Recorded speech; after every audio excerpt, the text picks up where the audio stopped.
sort of. Okay, we're rolling. Great. So first question. Go. Obviously, Just start. I'll be better. we obviously know you for your work in fashion, but really just looking on a personal level and at film, and really what part that has played in your life, and what films really have impacted you in your life. Oh, so many films have impacted me. It's hard to answer that question because I think if you love film, there are probably hundreds. It depends on what genre we're talking about, what period we're talking about. But I mean, all the way back, from Fritz Lang at the beginning to Wong Kar-wai today. Diving Bell and the Butterfly last year I thought was incredibly beautiful. I would have to say my favorite director is probably Alfred Hitchcock, who oddly enough I always think of as American, but of course he was not American. The usual suspects, Kubrick, Antonioni. There's a wonderful film by Vittorio De Sica called Umberto D, which was one of the most beautiful films I've ever seen, which has long moments where nothing is spoken and we're just watching this old man and his dog, and they're so emotional. And in a way, when I was shooting A Single Man, we have these long moments where we're really just watching Colin Firth's character to really get to know him and to become intimate with him. And so I have to say that particular film maybe was influential for me with this film, A Single Man. You've worked with the visual throughout your career, and obviously with in commercials and in various ways. But on the path towards a film, how long had this desire to move in this direction been there? And really, sort of what You're was asking it? like 5 questions at once. Okay, I'll ask Go that do them one at a time. Okay, so Otherwise, my memory will fail. Your use within the visual and sort of where film had sat, and sort of the desire to make a film. I've wanted to make a film for a long time. It was really maybe about 10 years ago that I realized that I wanted to be serious about it, that it was definitely something I was going to do in my life. 5 years ago, when I left Gucci, I was 43 years old. I had the perfect moment, and I thought, if I don't start this now, it's going to be too late. So I became very serious about it. I opened my production company, which is called Fade to Black, in Los Angeles. I started looking for a project. First, I had to figure out what my voice was as a filmmaker. I mean, I knew what I stood for as a fashion designer, but I had to really be brutal and ask myself, who needs to see a Tom Ford film? Who cares? What do I have to say? What will my voice as a filmmaker be? And I optioned a few books, read every screenplay in town. People sent me things thinking that they were things that a fashion designer would like. So they were very surfacey, very much about style, but not a lot of substance. And one day, after I'd been working, trying to find the right thing, and hadn't found it for about a year and a half, I was driving to my office and I realized I was thinking about this book, A Single Man by Christopher Isherwood, that I had read in my early 20s. I thought, I've thought about this off and on for the last almost 30 years. I should pick it up again. I picked it up, and from midlife, it spoke to me in an entirely different way. And I just had a feeling, I had an intuition. I've always been guided by my intuition, and when I followed it, things have usually worked out well. I had a feeling this was the right project, so acquired the rights, developed it. It took me about a year and a half to write the screenplay, and it took us only 21 days to shoot. We had a tiny budget, but then I edited for about 5 months. So the whole process on A Single Man took about 3 years. Looking at what you're saying about the kind of projects that you were offered, obviously taking it yourself and making A Single Man your own, it seems to me that it then became a very personal project, and you invested a lot of your own emotion and experience in there. Can you tell me a bit more about that? Sure. A Single Man was an incredibly personal project for me because in the book, and it's a beautiful book, our interest is held because we're inside George's head. George is the principal character, and it's an inner monologue. Not a lot happens on the outside that helps us with the story, which is inside this man's head. So in adapting it for the screen, I had to make some dramatic changes. I had to create a plot. I had to create new characters, new scenes. And I'd never written a screenplay before, and people always say, write what you know. And so I grafted my own autobiography onto that of Christopher Isherwood. Now, I didn't do that just in a random way. I tried to take the points of the book that spoke to me and figure out, well, why did this speak to me? Well, it was because I had similar feelings to what George was going through in the novel. And so I used those parts of my life to flesh out the story. And it was the most personal thing I've ever done. I think a lot of people who know me as a fashion designer have been surprised when they've seen the film. I've even had some friends say to me they didn't realize I actually had that much depth. Wow. Even my own mother, I think, was surprised that I was as romantic as I really am, and as I think you see in the film. Well, that's true, because I guess people that have bought into you through your brands and your style and the fashion, and often they don't necessarily try to look beyond that. Well, fashion is, it's a still image usually, and you are depicting a certain surface. It doesn't mean there's not a lot of me in what I design. There is, and I believe in everything I design. But it's just one layer. It's the clothing, it's the outside layer. It isn't necessarily what one feels. And you don't necessarily want to put all of those feelings out there, because I don't think anyone wants to buy a fragrance called depression. Depression. Maybe Calvin Klein had obsession, maybe I can have depression. It's true. Fair enough. Very true. Very true. But did you think that maybe it was also a coming of age for you as well? Oh, yeah. It was absolutely, it was, I related to George at midlife. There's a wonderful phrase about midlife, is when you get to the top of the ladder, only to realize that all along you've had the ladder against the wrong wall. And I think that many of us go through this, sometimes at different stages of our life. It's quite normal, because you realize that, the clock is ticking. And are you really doing the things you want to do?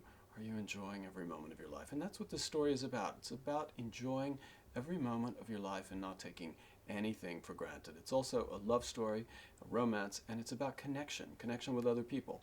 And just remembering that that is the most important thing in life, I think, for most of us. I think a lot of us feel very isolated, all of us. It's really part of the human condition, and we search our whole lives for connection with other people, and that's what the film is about. The suicidal moment there, I mean, is that from your own life? Is that not It is. The suicide is a replica of a suicide that actually happened in my family. So George's planning of the suicide, the way it's orchestrated, everything he does is a replica of a suicide that did actually occur. But again, right, from what you know, and the suicide sequence, actually, there is a certain dark humor to it, because sometimes when horrible things happen to you in your life, they're just so unbelievable. There's nothing you can do sometimes but really, almost laugh, and because they're just so absurd. You can't believe that they're really happening. So there often is a certain humor, a very dark humor, in terrible things that happen to us. I mean, I love that moment in the sleeping bag, and we don't want to give too much away. No, but it also gave us a moment as the audience to sort of. It's meant to be a funny moment, so. But I mean, Colin, incredible. Colin is a great actor, and I had always felt this about him, and he was absolutely my first choice to play George. There's something about Colin in every performance he's ever given, and often he plays characters that are very removed, and Colin is a little bit removed in life, but there's always been something in his eyes, something I've always wanted to see more. I've never seen a film with Colin where I thought, okay, I've seen enough of Colin Firth. Everything I've ever seen him in, I thought, what's more? There's something behind, and that's very much this character George, who is one thing on the surface, but inside he's deeply romantic, and at this moment in his life he's filled with sorrow, and he's someone very different inside than he is on the surface, and so I thought Colin Firth was perfect. As soon as we came out of the screening, Venice, the buzz was awards. How are you feeling about these sort of great comments? And there's an expression that I really always take to heart, and I did in fashion as well: live by the buzz, die by the buzz saw. So you have to take all that with a grain of salt. Obviously, I'd be lying to say that it isn't exciting to hear those things, because it means people are responding to your film, and that's a great thing. But I'm really proud of what I've done. It's my first film. I couldn't be happier with it, and so that's the greatest reward of all. And next, is there more film or? Oh, I hope there'll be many more films unless I die in a plane crash tomorrow, which is entirely possible. But no, I would love to really have, and I believe I can have, a parallel career. The two things are very, very different to me, fashion and film, in terms of expression. I think of myself as a commercial designer. It doesn't mean that it's not artistic, but I'm a commercial fashion designer, and I enjoy that. Some fashion designers are artists. What they put on the runway is pure expression, and it's something that they can't help but create. That's not what fashion is for me. That was what film was for me, is for me, and I hope will always be for me. This was the first purely expressive thing that I've ever done. Something I just had to do, and a message and a story that I had to tell. Because your route into fashion wasn't a traditional one as such. I mean, you started off with architecture. You know, before that I started off as an actor. That's right, commercials. Yeah, I started off as an actor when I was 17. I was living in New York and I was studying in school, and one of my professors said, you should go to this acting agency. I went. They sent me in on a commercial audition. I booked the first audition, and then I started working quite a bit. Eventually dropped out of school because I was going to nightclubs more than I was going to school. But I worked as an actor for about 5 years between New York and Los Angeles. Realized that I was not happy in front of the camera. I was too self-conscious. I wasn't in control. I like to be in control. And you know, I felt like a puppet a bit, but I was doing TV commercials, nothing more serious than that.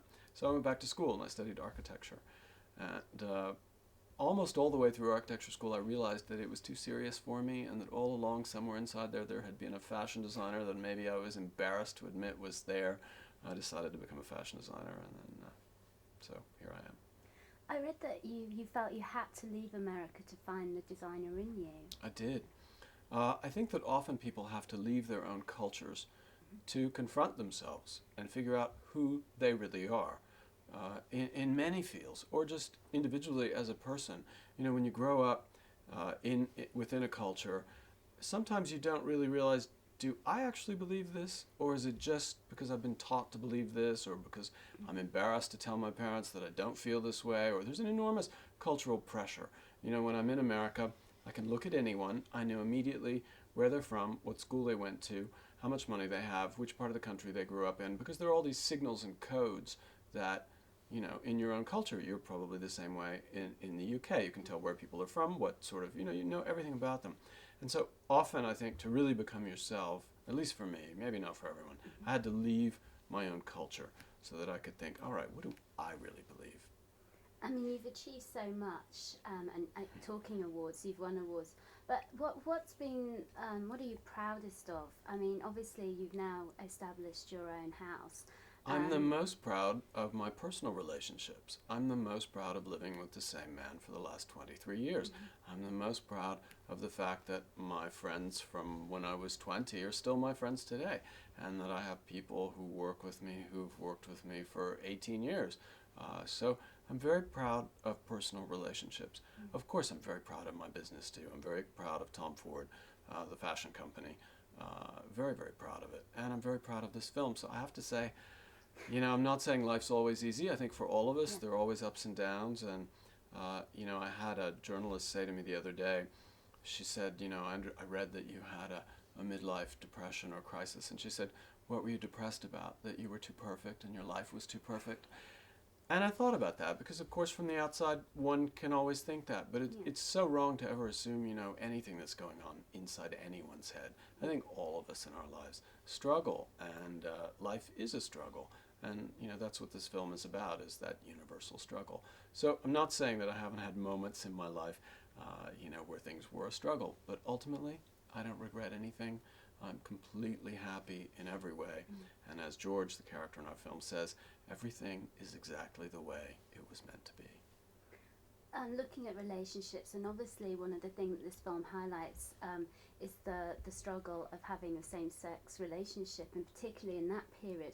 Was it important for you to not use that as a fit, but have that theme in and to raise that awareness? Because even now in LA, you know... I know, we were shooting a particularly emotional scene with Colin the night that Barack Obama was elected, and that same night, Proposition 8 passed in California, which rescinded a previous proposition that allowed same-sex couples to marry, which was very shocking. It was important to me to depict a same-sex relationship in an absolutely matter-of-fact way. It is not the centerpiece of the story. We could have almost the same story if George's wife of 16 years died in a car accident. He could not see his future and he decided to take his own life. And he was grieving. We'd have almost the same story. So it is part of the setting. And by the way, this is one of the things I love about Christopher Isherwood's writing. The book in 1964, A Single Man, which is set in 1962, was a landmark book in same-sex relationships because he treated it absolutely in a matter-of-fact way. It was not the issue or the point of the story. It's a background for the story. And I wanted to depict George and Jim's relationship in the same way that my relationship is.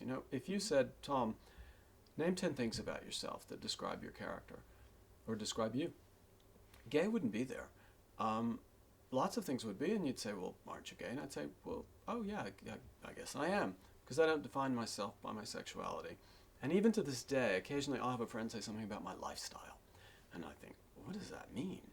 I lie at home and read a book with my boyfriend, and our dogs are there. One of us has to walk them, and I have to pay him to walk them, and he actually takes the money because he doesn't want to walk the dog. So I wrote a scene in the film that's exactly based on my life. But, love is love, and that's really one of the messages of the film. And it's a love story in many ways because Colin's character, George, has a romance, in a sense, with his very best friend, played by Julianne Moore.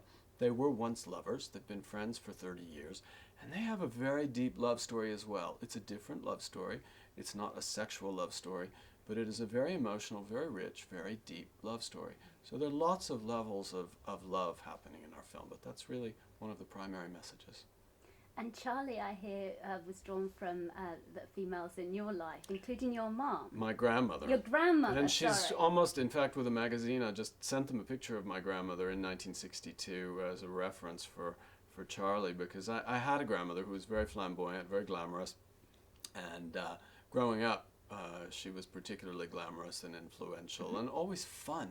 She was always incredibly lively.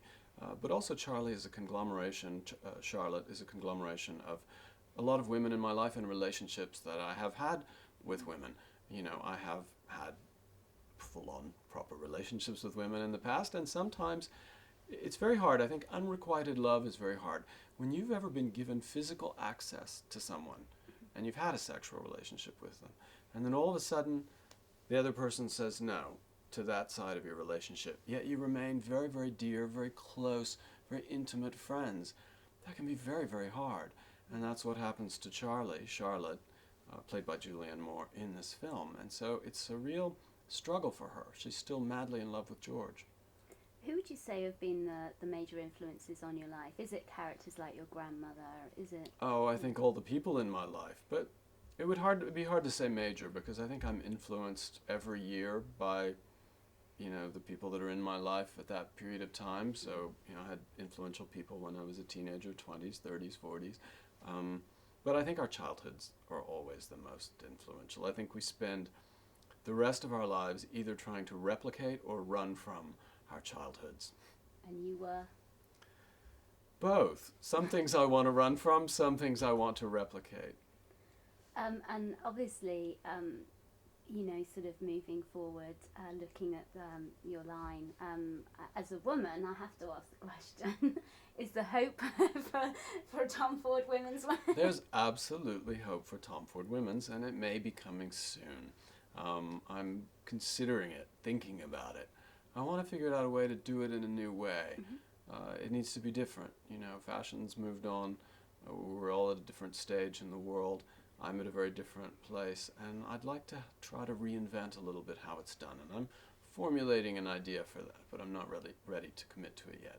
I mean, fashion plays so much in our lives, so it reflects our personalities, whether we're happy, sad, How do you approach fashion, and how do you describe your own style?